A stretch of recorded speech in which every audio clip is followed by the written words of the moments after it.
Before we begin, if you enjoy science fiction where humanity doesn't roar but quietly unsettles the universe, tap like, share your thoughts in the comments and subscribe. Your support keeps these stars burning. The first thing archivist Kethrael learned as a hatchling was that silence could kill just as efficiently as weapons. In the Concord archives, silence meant a civilization had run out of years to scream. He had spent 3 centuries cataloging those silences, arranging the dead into neat constellations of cause and effect, and he thought he understood them all.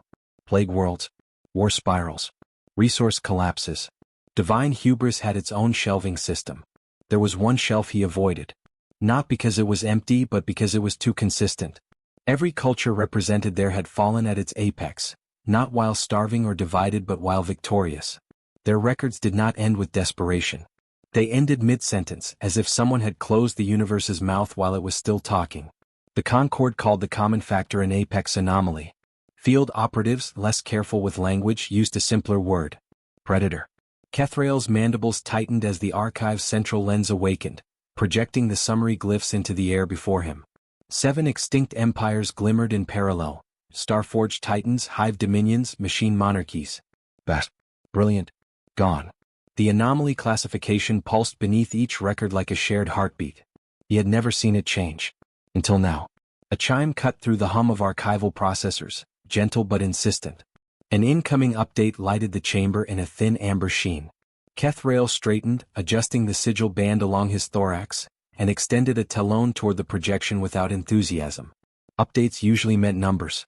Casualties refined to decimals. Dates corrected by fresh debris analysis. This one carried a location tag. That alone was wrong. The predator did not have locations. It had eras. The data unfolded reluctantly as if uncertain it wished to exist.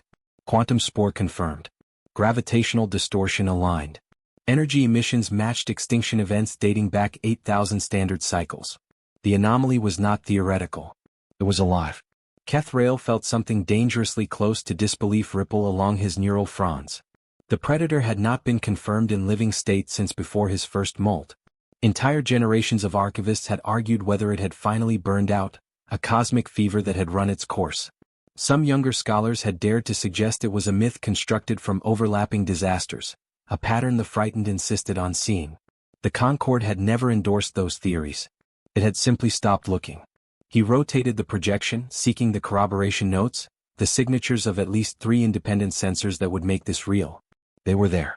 Reluctant. Verified. Each bore the same unsettling postscript. Dormant state detected. Dormant. The word sat badly in his mind. Predators did not sleep across centuries. They fed or they died. Sleep implied choice. Kethrael brought the location into focus, and the chamber's ambient light dimmed further, as if the archive itself wished not to be overheard. A frontier system, unremarkable in every strategic respect. No megastructures. No stellar engineering scars. No signs of empire. Its primary designation barely merited a footnote, appended with a classification the Concord used when it did not know what else to say. Human civilian settlement. Kethrael's secondary heart stuttered, then recovered out of long habit. Humans were not unknown, merely underestimated, catalogued as adaptive omnivores with a dangerous tolerance for chaos and an uncomfortable talent for surviving where theory said they should not. They were loud, brief creatures by galactic standards, flaring and vanishing within a blink of archival time. They did not belong in anomaly narratives. They were something that happened between tragedies, not the centerpiece of them. He cross-checked the coordinates. Then again. The predator's signature lay just beyond the settlement's expansion perimeter, close enough that atmospheric bleed would register on civilian instruments if the anomaly were active. It was not. Long-range scans suggested a cyclical energy pattern consistent with metabolic suppression. Rest. Healing perhaps. There were no signs of aggression, no widening distortion fields, no weapon-scale emissions. The note at the bottom of the report was almost apologetic. No hostile contact recorded.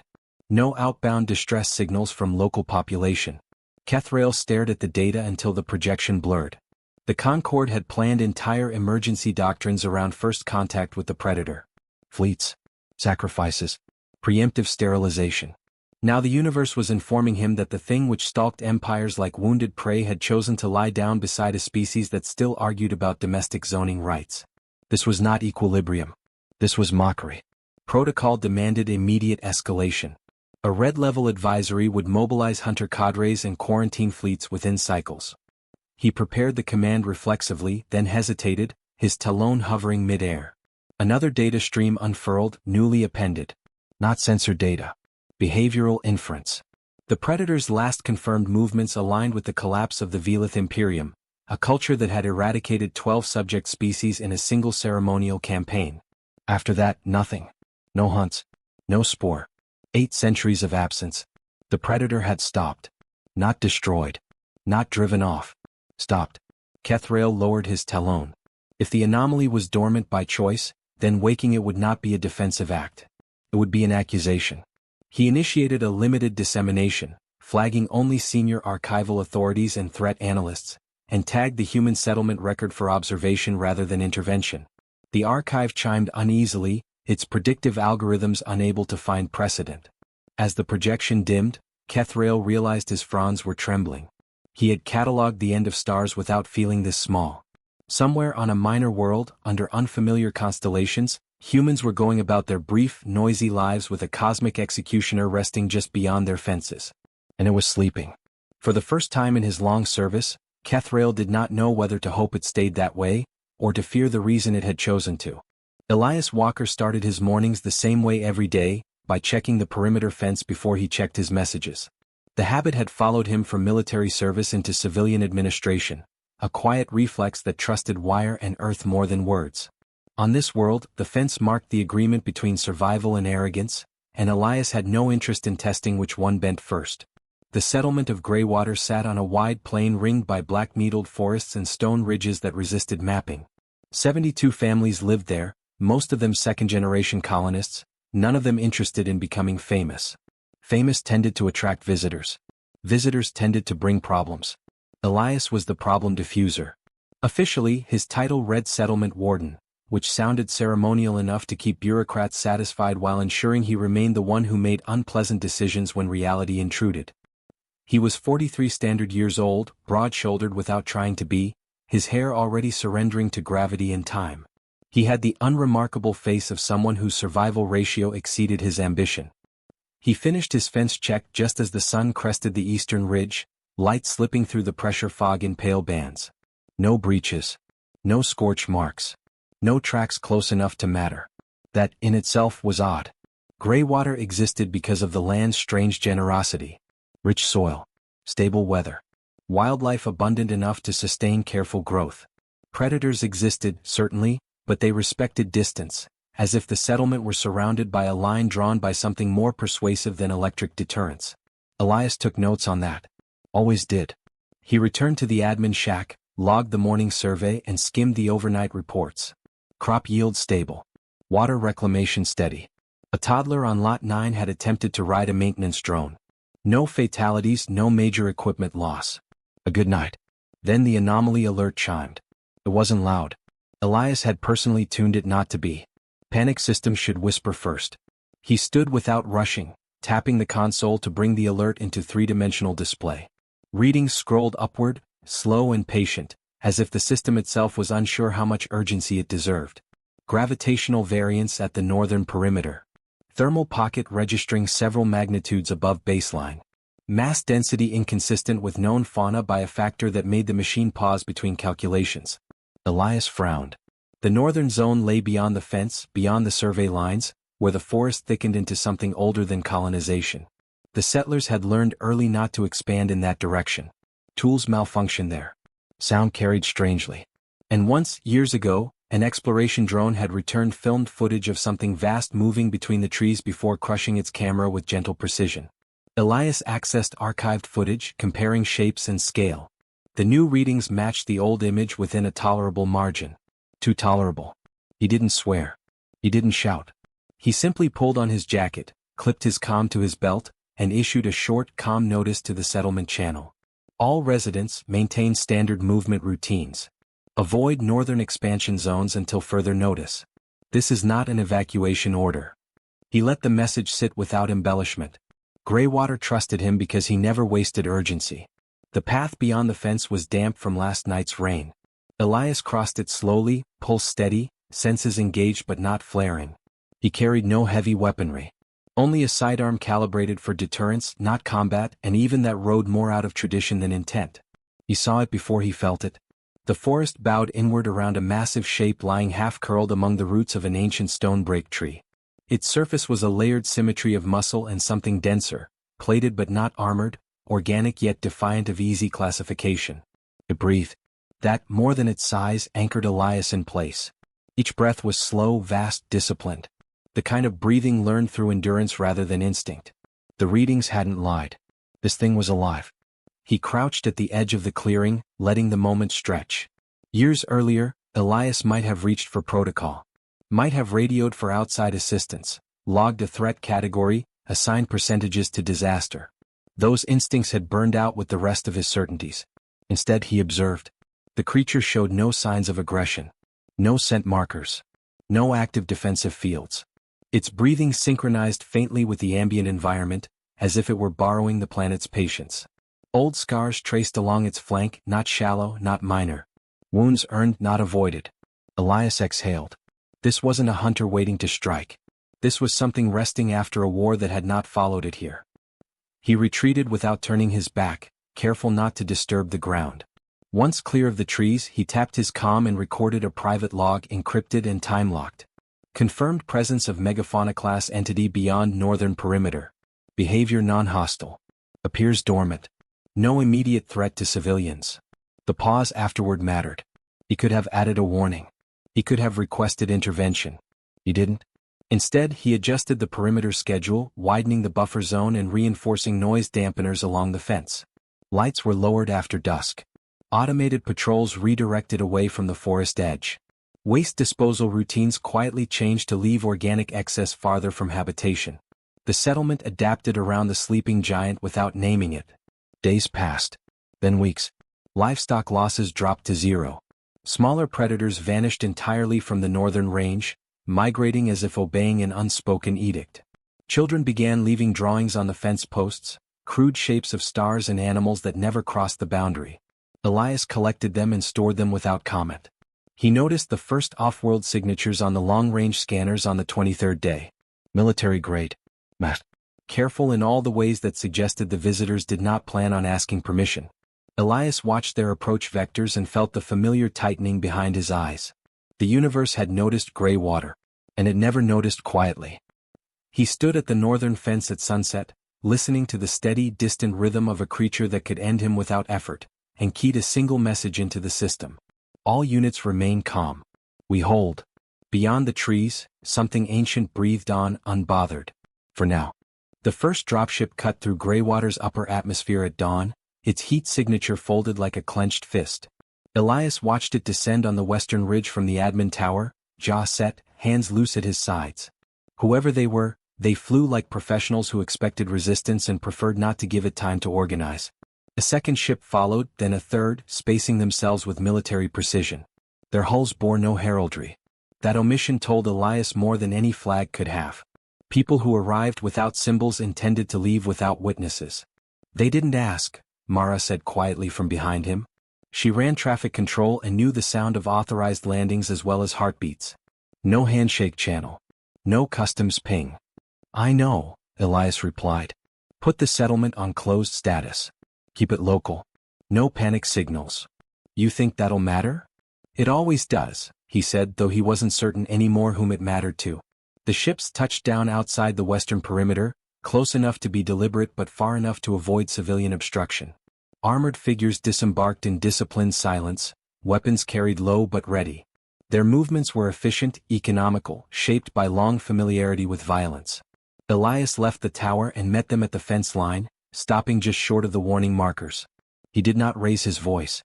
This is a civilian settlement, he said over open comms. You are entering restricted territory. State your purpose. One of the figures stepped forward, taller than the others, armor etched with thin killgrooves that caught the light.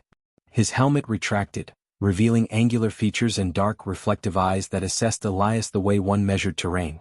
Captain Varsil, the figure said. By authority of the Concord Threat Abatement Accord, we are here to retrieve or eliminate a Class Omega entity. Elias felt the words settle like cold ash. There are no hostile entities within settlement bounds, he said evenly. You're welcome to submit a request for survey access. Pending review, You will stand aside, Varsil interrupted. His voice carried no arrogance, only certainty honed by outcomes. You are proximate fauna in a containment zone. Your survival to this point is incidental. Elias smiled thinly. Funny thing about incidents, he said. They tend to complicate clean plans. Varsil studied him for a moment longer, then inclined his head a fraction. You have 3 minutes to clear your perimeter. After that, we proceed. The channel snapped shut. Elias turned back toward the settlement, already issuing orders. Lock down the north quarter. Seal all external movement. No heroics. No curiosity. What about them? Mara asked. What about them, Elias said softly, is not our choice. The mercenaries moved with practiced inevitability, deploying sensor pylons and heavy ordnance aimed toward the forest. Their machines hummed as they reached for data that had once doomed empires. And the forest responded by doing nothing at all. Varsil frowned as his readouts flickered between certainty and absence. The anomaly signature was there, vast and undeniable, yet folded inward on itself, quiet as a held breath. He signaled his team forward. Disruption charge at my mark, he ordered. We wake it. Then we finish it. Elias heard the rising pitch through the ground before the charge detonated. The shockwave tore through the underbrush, snapping ancient limbs and sending birds screaming into the air. The forest recoiled. So did the world. For a heartbeat, nothing happened. Relief flickered across the mercenaries' displays as the silence held. Then the soil trembled. The sound that followed was not a roar. It was a low, resonant exhale that made pressure ache behind Elias's eyes. The sensor pylons screamed into static. Gravity bent just enough to remind everyone present that its obedience was conditional. Varsil's confidence did not falter, but something cautious entered his gaze. Targets acquiring, he said. All units, weapons hot. Elias stepped into the open, hands raised, his voice riding the chaos. You don't understand what you're doing, he called out. It's not attacking us. It hasn't. Varsil did not look at him. Irrelevant. Another blast struck closer this time, tearing a furrow toward the sleeping form. Something massive shifted beneath the trees. A limb unfolded, slow and deliberate, scars catching the fractured light. Several mercenaries faltered. Varsil did not. He advanced, weapon locked, wool hard as alloy. He had ended monsters on fields soaked in the aftermath of civilizations.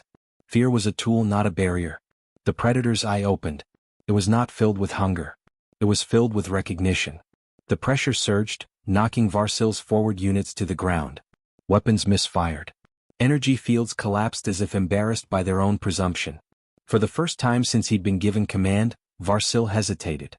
Elias felt it then, a vast attention passing over him like a tide that chose not to drown. He stood his ground, heart hammering, and spoke without knowing why. Easy, he said, voice low. You're safe here. The predator did not rise. But it did not close its eye. Around them, the universe seemed to lean closer, listening as ancient power and stubborn humanity found themselves awake together, and the outcome was no longer certain at all. Time warped in the clearing, stretching every second into something thick and difficult to move through. Elias became acutely aware of the weight of his own breathing, the drag of gravity on his boots, the way the predator's attention pressed without touching. It was not a beam or a force. It was consideration. Varsil recovered first. Discipline reasserted itself along rigid lines of command, and his arm came up, weapon locking again despite the trembling of his forward units. Fire, he ordered quietly as though volume itself might provoke retaliation. The first shot never reached its target. Space between weapon and predator folded inward, the bolt draining away as if embarrassed. The second shot detonated prematurely, shredding bark and air without meaning. The third never discharged at all. Around Varsil, systems failed in sequence, cascading like a ritual undone. Elias didn't move. Panic would have shortened his lifespan to a footnote.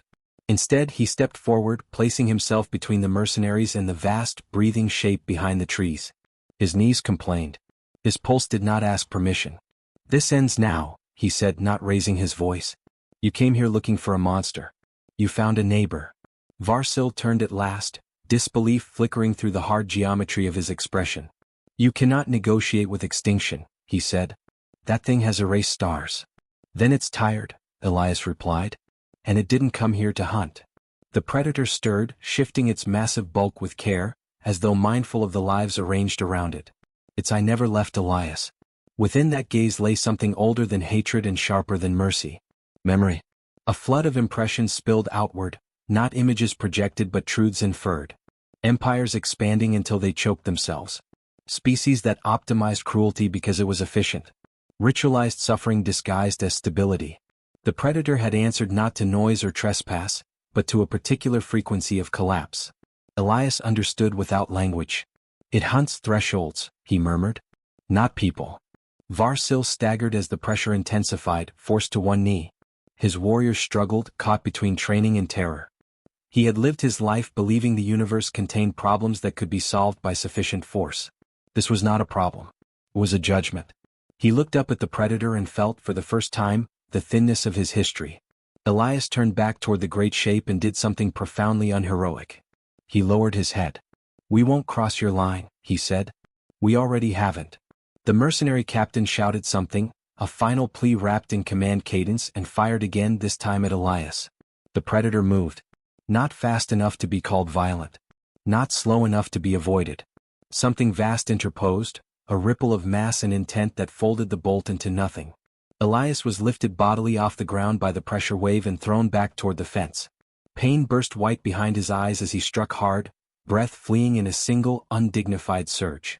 When his vision cleared, he saw Varsil pinned to the earth by gravity that had remembered him with disdain. The predator loomed closer now, enormous head lowered, scars tracing histories the universe had failed to learn from. It did not kill him. Instead, the pressure lessened deliberately until Varsil could breathe again.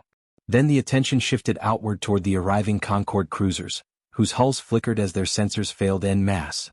Elias coughed, pushing himself up despite the protests of his ribs. He tasted iron and rain. Through the ringing in his ears came the sound of children crying behind sealed doors, systems humming under strain, the settlement holding its breath. He raised his head just in time to see the predator angle its body between Greywater and the mercenaries, an unspoken boundary made manifest. Its tail settled into the earth, roots cracking to accommodate it. Varsil understood. Withdrawal orders snapped across his comms with a bitterness that tasted like survival. Hunters retreated not in rout but in humbled precision, dragging wounded, abandoning equipment that no longer mattered. Their ships lifted under protest, thrusters screaming as local physics reluctantly released them. Silence returned. The predator turned its gaze to Elias one final time. The pressure softened, resolving into something like closure. Then, with the care of a being that had learned restraint the hard way, it lowered itself back into the cradle of the forest, breathing, settling once more into that ancient, disciplined rhythm. Elias sagged against the fence, sliding down until the ground met him halfway. Above him, the sky looked the same as it always had. That felt like victory. From orbit, observers would later argue about what they had seen. Aggression? Deterrence? Mercy? None of the words quite fit. All that could be said with certainty was this. The creature that ended empires had been awakened. And after examining humanity up close, it had chosen again to rest. Weeks passed after the mercenaries departed, leaving Greywater intact but altered. The settlement moved cautiously, as if aware that it had brushed against something immense and survived. Elias walked the perimeter daily, hands resting on the fence, watching the northern forest where shadows deepened, and the air carried a weight that was not quite wind. He no longer feared what lay beyond. He respected it, and in that respect lay the truest vigilance.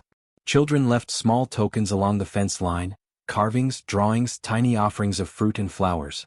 Elias collected them quietly, cataloging the human impulse to reach out, to communicate even without words.